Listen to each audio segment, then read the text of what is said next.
Hello everyone, good evening. Welcome to the fourth session of Karwan Online History Festival. I am Ishan Sharma, founder of Karwan, the Heritage Exploration Initiative.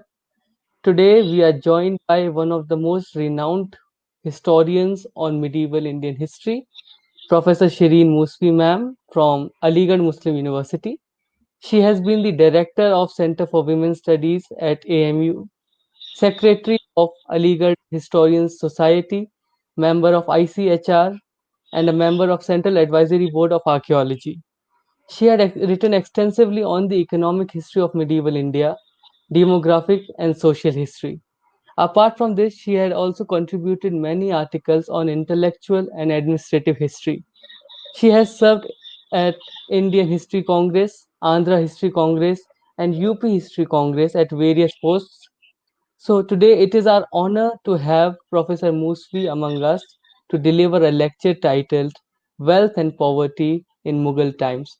Welcome, ma'am, and thank you so much for accepting our invitation. I'm grateful to you for giving me a chance to be with my younger friends, the hopes of tomorrow. And I would certainly consider it a great pleasure to be able to talk to you. Shall I begin? Yes, ma'am.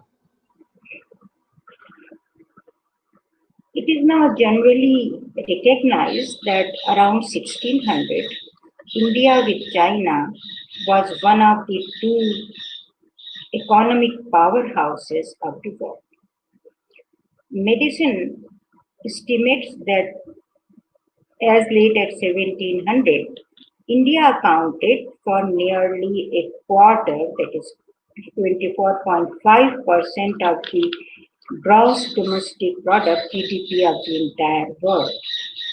Indeed, in 1696, John Ovington, who had lived 4 years at Surat, recognized that within quote, these are some things the artisans of India outdo all the ingenuity of Europe.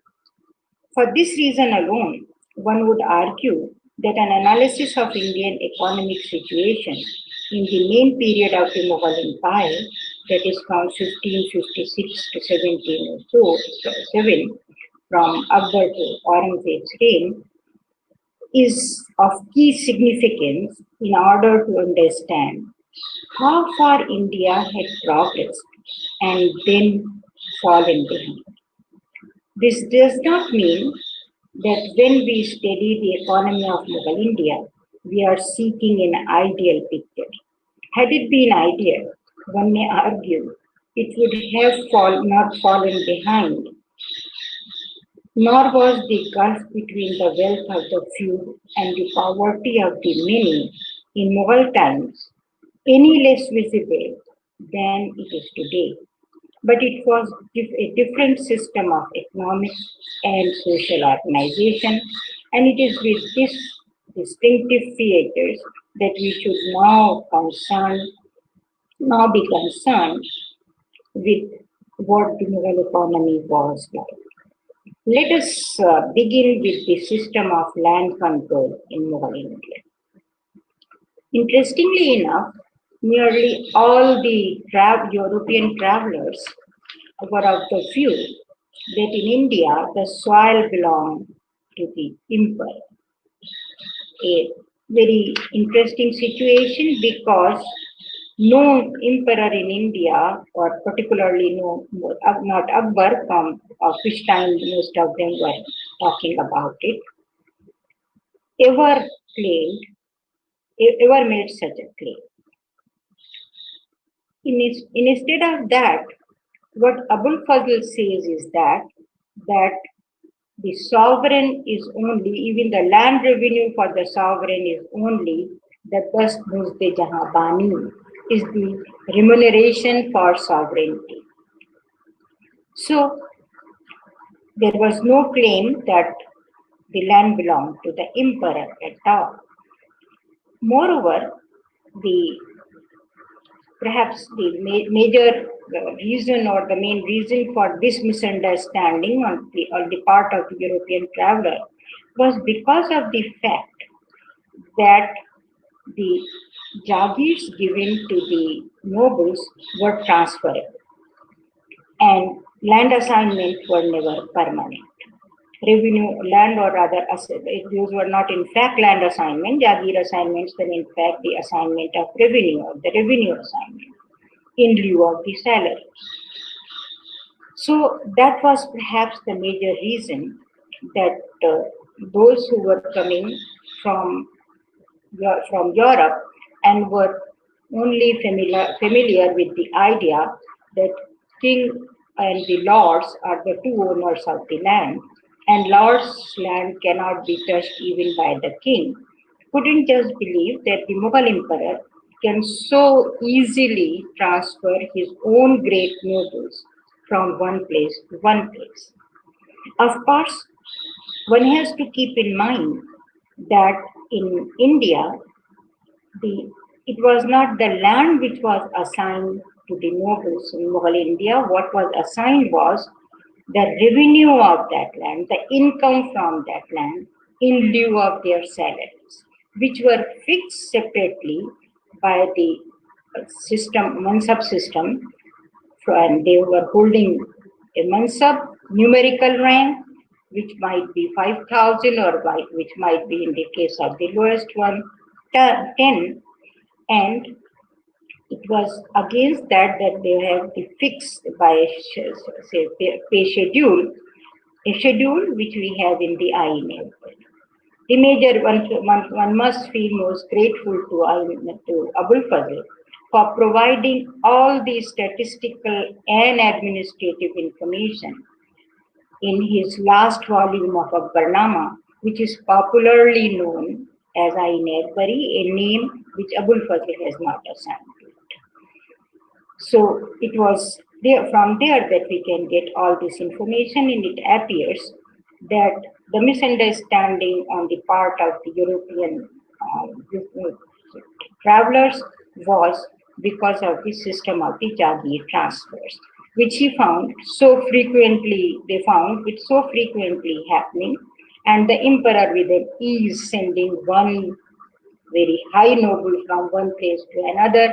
And moreover, not only that, another system which was prevalent in Mughal Empire was, particularly during Akbar's period, that a noble might have a Jagir somewhere else which was assigned to him or not whose revenue was assigned to him in lieu of his salary, but he might have been posted far away.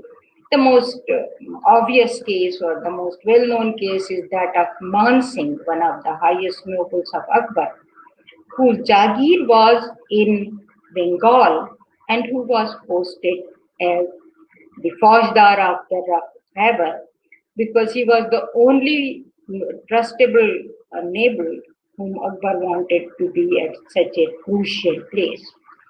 So that perhaps created the confusion. In fact, the owner of the land or if one will say that the master of the land in Mughal Empire was the peasant himself, no one else.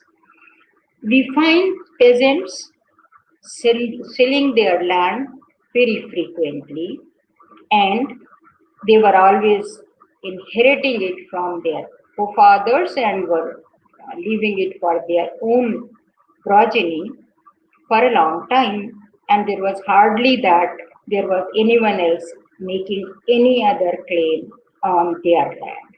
There is a lot of information forthcoming from Vrindavan town, for which even the original records survive, that how the peasants were easily buying and selling lands, and the Mughal authority at that place, the local Mughal authority, the Qazi, was only facilitating those by registering these transfers of land or sale of land. Another interesting thing which we must bear in mind is that the salaries of the Mughal nobles were fixed according to their rank or mansab, which was stated in numbers, most of the time in a pair. the Zat Mansab and the Sawar Mansab. The Zat determined the salary of the noble in the personal salary of the noble, and the Sawar rank determined the salary which was given to him for making payments to his horsemen or his retainers. The Mughal Empire only believed in cavalry, there were hardly any foots, so it was for the cavalry of the nobles. There was only, and this was exactly the Jagir assigned was exactly equal to the salary of the noble. But there was one big problem over here. The work of the collection of the revenue from the peasant was left to the Jagirdar.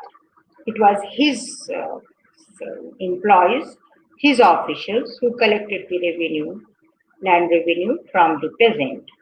It was certainly not called rent because the land belonged to they themselves. So the minute this was the case, they always have a sort of a tendency to collect more land revenue than or the more revenue from the peasant than they should have or what was really sanctioned to them.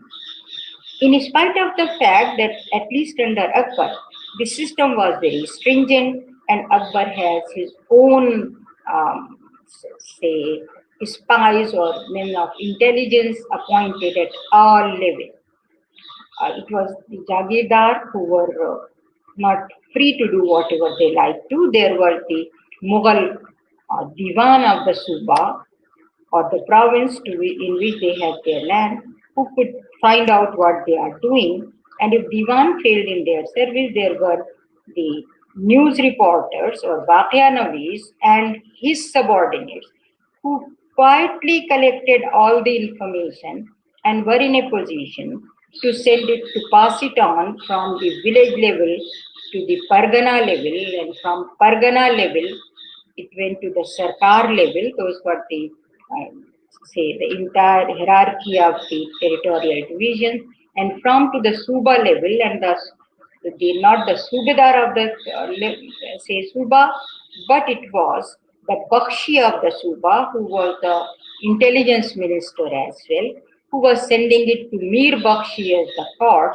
and Emperor got the news without anyone else, including the Diwan of the Suba or the Amal Guzar of the Sarkar, who were the persons concerned, knowing about it.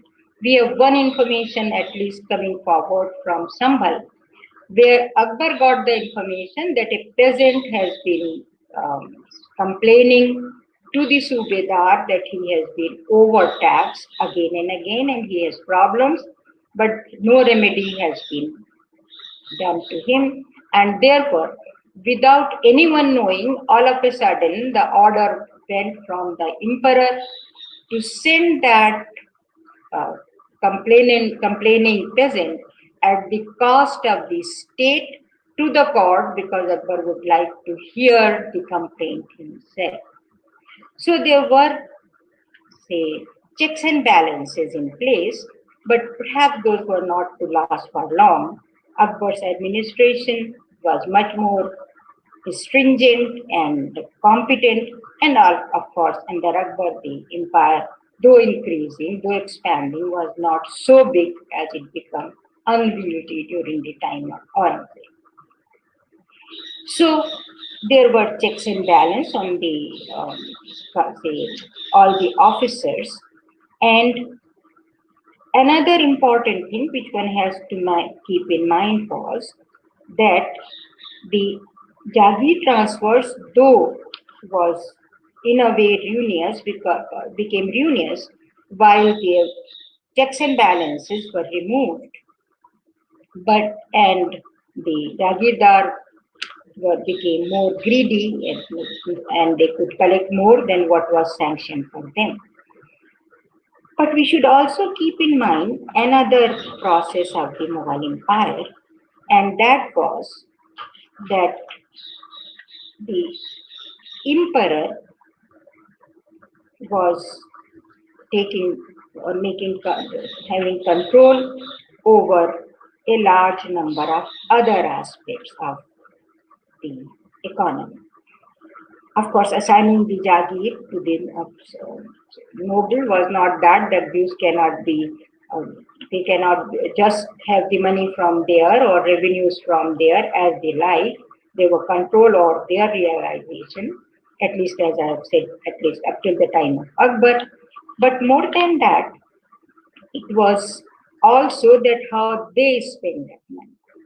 The Jagirdars or the nobles spent this money. They were supposed there was a dual salary they were getting. One was called the Zat salary and the other was called the Sawar salary. They were getting one amount which was determined by their Zat rank because, as I have said, the rank was dual, which determined their status in the hierarchy and, of course, their salary. And there was another rank which was called the Sawar rank, which determined how many retainers or horsemen they have to maintain. And their salary was also determined, and therefore their Sawar salary was exactly as much as they were supposed to pass on to their troops or their cavalrymen. Of course, in Mughal India, cavalrymen or cavalry was the main weapon. But as the system started becoming a bit loose with the expansion of the empire and with the, they say, slackness in the administration, the systems started going to rather decay.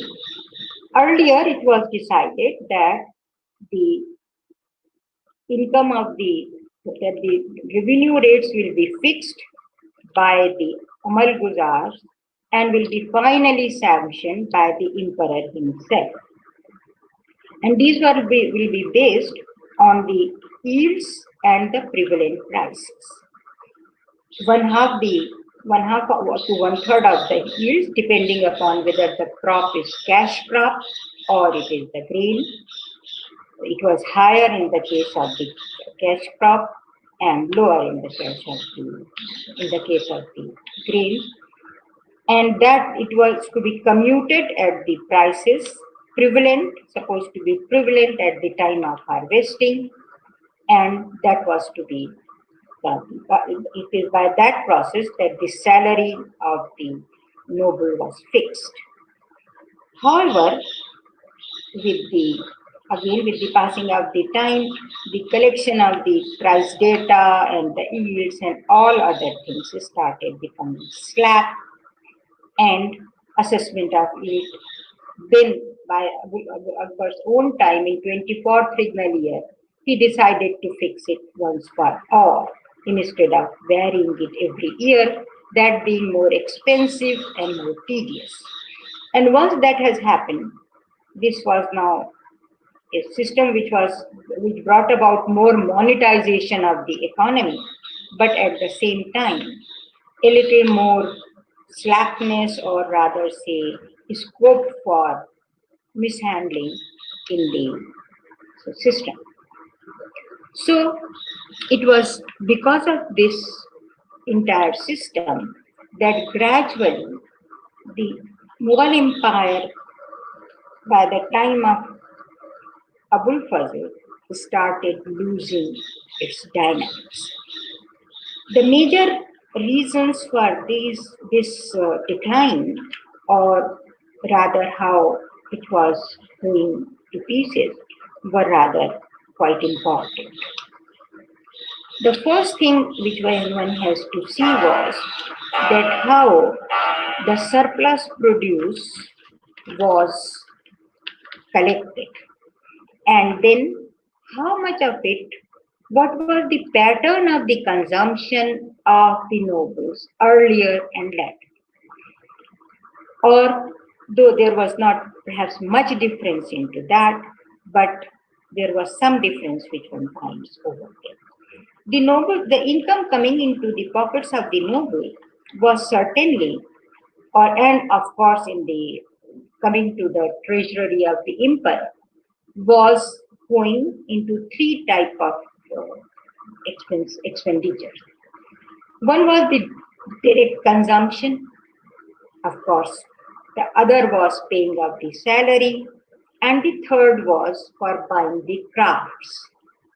And that was the major sector which was bringing about a whole change in the towns.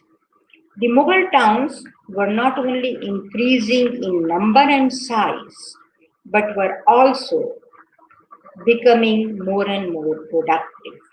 If we can look at simply on some statistics, one finds that by a calculation, there are a lot of assumptions are of course made.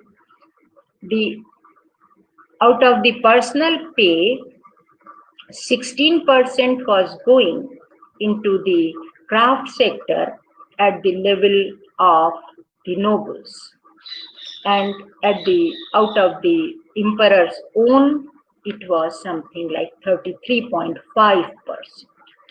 So the craft sector and the other sector which was having the, of course, the noble salaries being very high, even the personal salaries being very high, there was another sector which was developing, and that was the service sector. The service sector was also quite large because the salaries were not very high. So the Mughal Empire created a large amount of craft production, and at the same time, there was a lot of money which was channeled at different levels because of the fact that the service sector, the nobles were employing their servants and they employing their, because they themselves were highly paid. Even a cavalryman was generally having 4 servants to attend to him. So there was a, say, decimation of the wealth, or the wealth flowing from one center and going into a large number of channels and increasing the urbanization as in the craft sector as well as in the employment sector or in the service sector. So service sector got enlarged, and service sector too was a stratified one. Some highly getting a high salaries, who themselves employed many, and they were getting still lower salaries. So there was a gradation in at all the levels, and that comes down to the smallest worker or the cheapest craft, but all were getting benefited by that. One will not claim at all, or one cannot claim at all, that the Mughal Empire or the Mughal emperors were ruling the country for the benefit of the subjects. There were, as Ibn Khaldun has said, such sort of a regime are rarest of the rare, which are for the good of the people or good of the subjects. They were a normal regime which was ruling the country for the sake of their own good, not for the sake of others. But they were first, there was an indirect way by which this was their expenditure was creating the or supporting the craft sector and the business sector of the country, providing employment to both the skilled labor as well as the unskilled labor. The large number of animals and beasts of burden, war animals and beasts of burdens maintained by them required a whole retinue of the servants. They might not be very highly paid, but of course, they got employment, and some of them were able to buy goods, craft goods, which were of a different level. So even as far as crafts are concerned, you have 3 levels: a very expensive skill, say, concentrated commodities, then those which were requiring less skill and cheaper, and then it's still cheaper. So you have a big market which was differentiated. So economy was flourishing. And at the same time, while the economy was flourishing, there was one thing also which one has to keep in mind, that there was also some sort of a, what one will say, that there was poverty alongside the riches.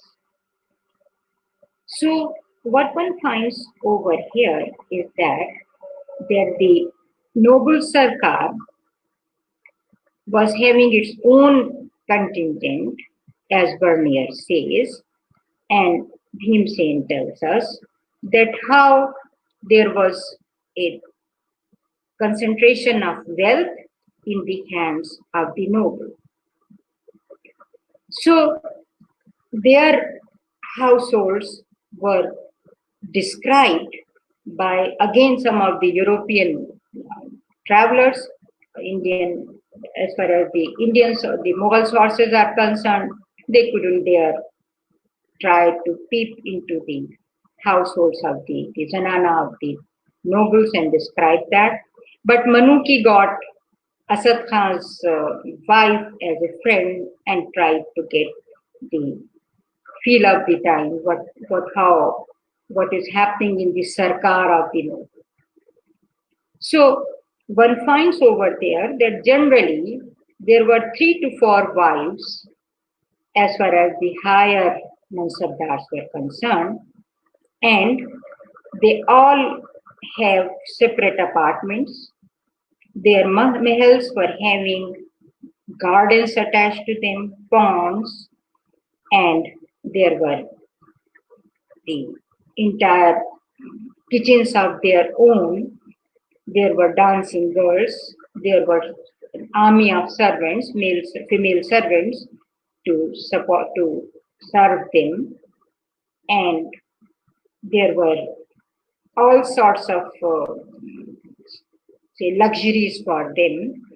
Bhimsen writes that Amanat Khan was spending at least 2,50,000 per annum on rupees per annum on maintaining his uh, pet animals, which included tigers, hawks, and falcons.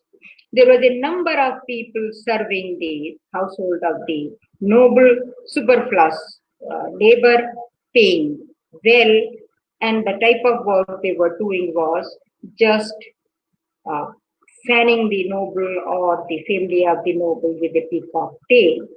So what one finds that there were the limits of what one may call the affluence as far as the Mughal Empire higher strata was concerned. There was a middle strata as well, and those were the zamindars and other people, the merchants and others, and they were also having a good life, and they could also live well, as the description of some of them one can find. They could toil for their life and they can earn.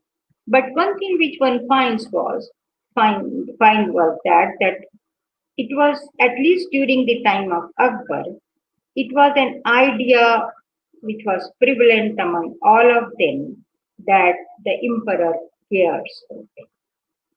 So that was rather a sort of life which Akbar himself was leading.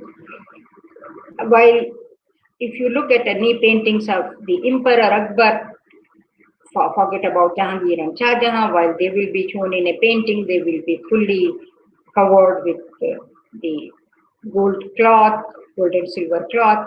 And you look at any painting of Akbar, he will be found, while the nobles are so well dressed, he is only having a very plain dress. So much so that this idea become so normal that while you look up to the late Mughal paintings, Akbar is shown either in white or in green or in orange. Green and orange both depicting that he was a sort of a recluse and not a man of this world. So, and one never find any ornament as far as Akbar is concerned. So Akbar's life was very different. His own style, the way he used to meet his nobles or the common people was very different. He started, as we all know, a Jharoka Darshan, but that was not the only thing through which he was coming across with the common people. The Jesuits describe that how, while in a common audience, Akbar was receiving presents or gifts, while the nobles came with highly expensive gifts, Akbar will not even touch them, but will simply hint that these should be accepted by the attendants standing. And while a poor person will bring anything, including the berries, wild berries, Akbar will not only go ahead and accept it himself, but will put those to his chest. It is we also come to know from the Jesuits' account that how Akbar was always trying to do all sorts of skilled job himself and was at the time even excelling himself than the skilled laborers who were working. So in spite of this all, and this was perhaps the main reason that he became a popular king. We know that how his death was mourned and how the common people got affected. In the Banarsi Das, in his own account, tells you that how he fell down, a small merchant, how he fell down from these stairs while he heard the news that the emperor is no more. And he got hurt in the head, and he then became angry with Shiv, who he was up till now worshipped, and said that he could neither save the emperor and not he himself, and became a Jain. So that was rather the type of a emperor he was, and therefore he was able to a large extent to create the full structure of the Mughal Empire, and a structure which lasted, though started decaying from the time of Aurangzeb, for long enough. However, we have to keep in mind that, as I have already said, there was the affluence along with the poverty. The poverty was also becoming abject and reaching a level which was, of course, the as described by was Pelsert and others, was to be comprehended. Pelsert tells us that he was writing in the time of Jahangir that the common people, particularly the peasants and the small people, wouldn't have anything except khichdi, that is the rice and the pulses mixed together. But he immediately adds that these boiled millets were then added. He was added to it at the time of eating them. Frere also says the same thing, and he adds that even the poorest people were having the pipe of tobacco, or cherut as he calls about it, which gives us the description of the clothing of the poor, that they were having, the men were having only a dhoti and the women only have a sari. And their jewelry was either of the glass or copper, or at time it was simply the conch or the cloves, not even anything else. The clove, say, a string of clove to be around the, say, one's neck. So there were poverty and there was as well as richness. As far as the Mughal Empire was concerned, it was a mixed story. It was not that the one can simply say that the Mughal Empire really did something which was remarkable. It was remarkable an empire, and it was, but of course, as I have said, the no, the uh, rulers were always ruling for their own good and not for the good of the people at all, barring a few here and all that. Presently, but it was not that they were not cared about. One finds even Aurangzeb, the one about whom one can say he has very less emotions or the right emotions, he at the last days of his was not rather worrying or was sorry that he couldn't retain his empire and it is breaking and all that. And he was what he says, which is reported in the Ahkamate Alamgiri, that he is so sorry that he couldn't save his own peasants. You know, we know that there was a large number of arisings and of the peasants, the Jats, the Satnamis, and all others.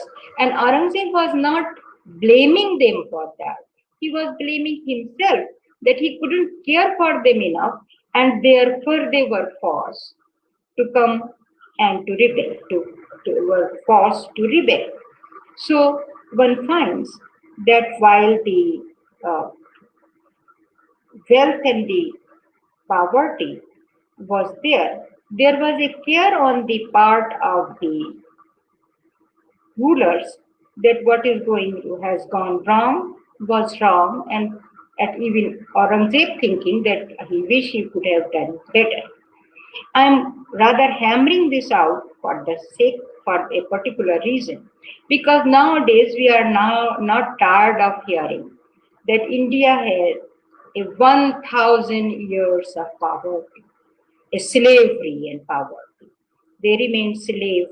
They were ruled by the foreign rulers for 1,000 years,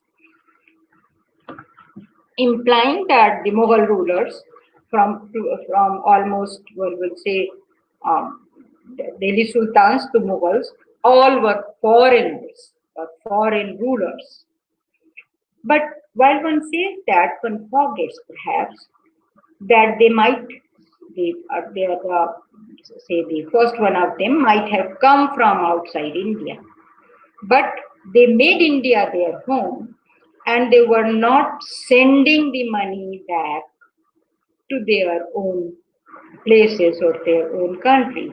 Whatever they collected or realized from the people of India, from the peasants of India, from the craftsmen of India, they spent it right here, which created a market, which created employment.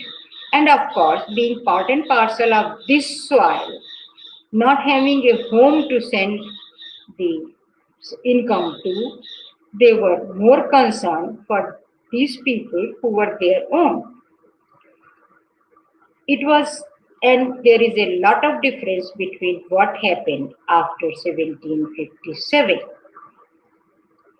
which was the period of the colonialization of Indian economy, where the British ruled India not for the sake of Indians, but for sending the profit back, earning in India, robbing in India, and robbing the Indian people and buying Indian goods without paying anything for them, or buying them cheapest and selling them out of the country to be sold at the highest prices, whether it is the Dhaka Malmal or whether it is the Bengal silk or whatever it is.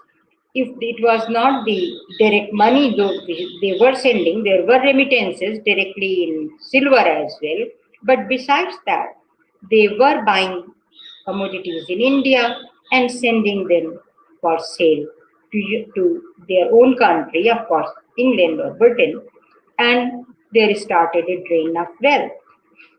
Unlike the Mughal, who might not have been able to have done much for the country. There might have remained, of course, as I have said, that these levels of poverty and levels of richness were quite prominent, as prominent as these are today. One is not saying that they were less prominent from what it is today.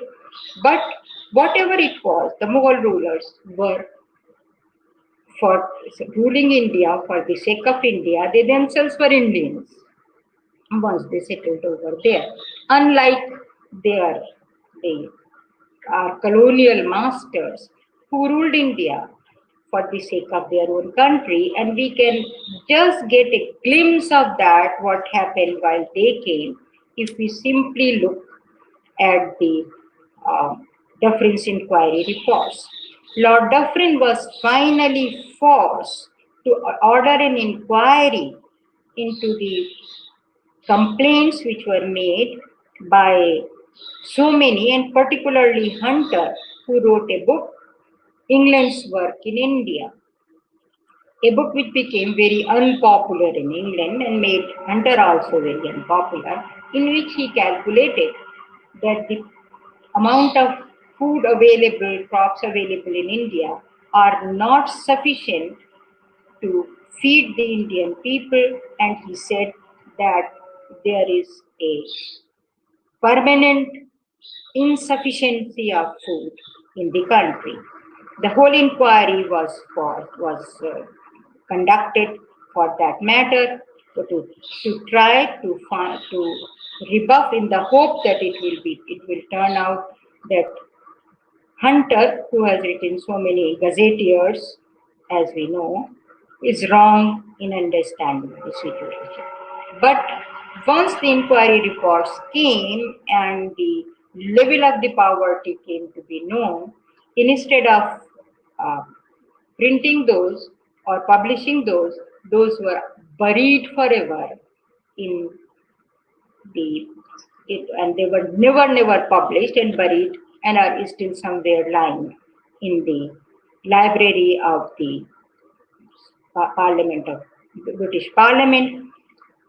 What I'm talking about is only one copy of a report of the Northwest, that is UP, which somehow was became available in the Aligarh collectorate, and which shows us the level of poverty under the actual rule of the foreigners.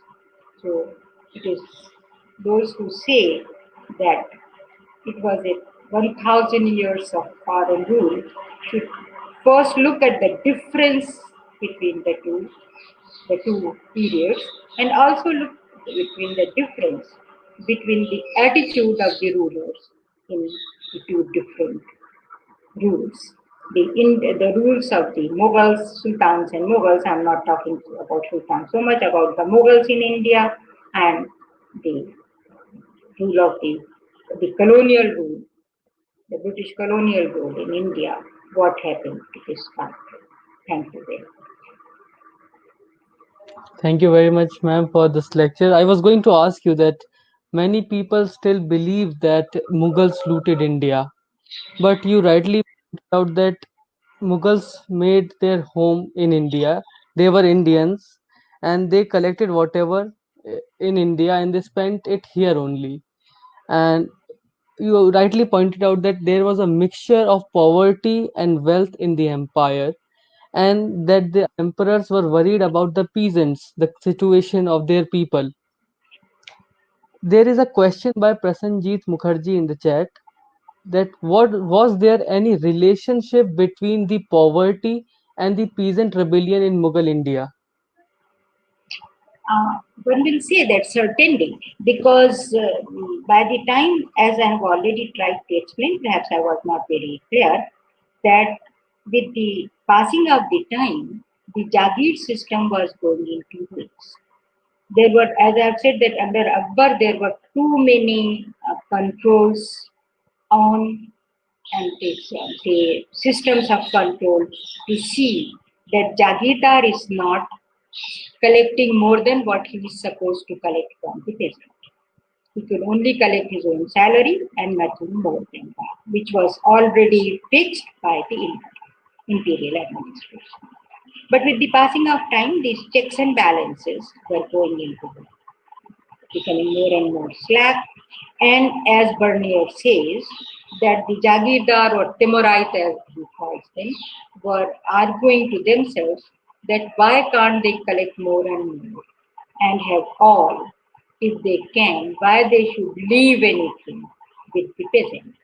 So since there were no control or no checks and balances over them, the collection of revenue or the land revenue which was collected from the peasant, that was much more than what was really sanctioned by the imperial administration. And that brought many problems for the peasant.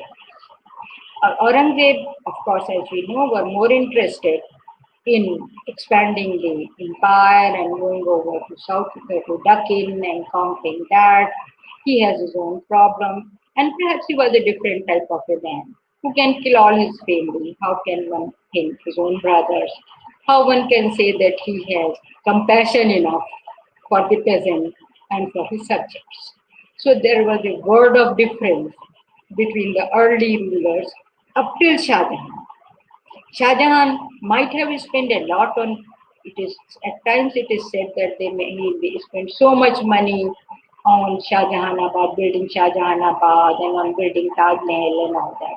Though my own calculation says that this was really a very small amount of the Khalsa income which he spent on construction, because the red stone, sandstone was already available. The amount of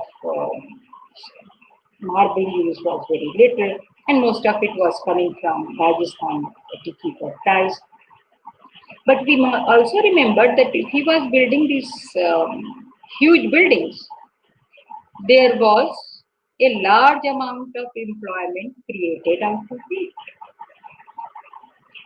Employment at different levels, right from those who were supervising the work down to those who were just carrying the mud or the sand. So, if you live in a country, if you spend in that country, even if you are living much better, as I've said, there will be a decimation of the wealth below. If the nobility will try to eat or to wear very expensive things, to make those expensive things, they have to spend and they have to create employment at all levels. So it is not, if they want to have sugarcane has to be grown. If somebody grows sugarcane, because in Mughal system there was another very interesting thing, that the land revenue rates were a product of value of 1/3 of the produce multiplied by the prices. This is how the land revenue was fixed. So if you are producing bajra, your income will be less and the revenue imposed on it will also be less. But if you are producing indigo, this price is very high, being a dye and being a cash crop, which is not for direct consumption but for processing, you will be fetching very high price in the market.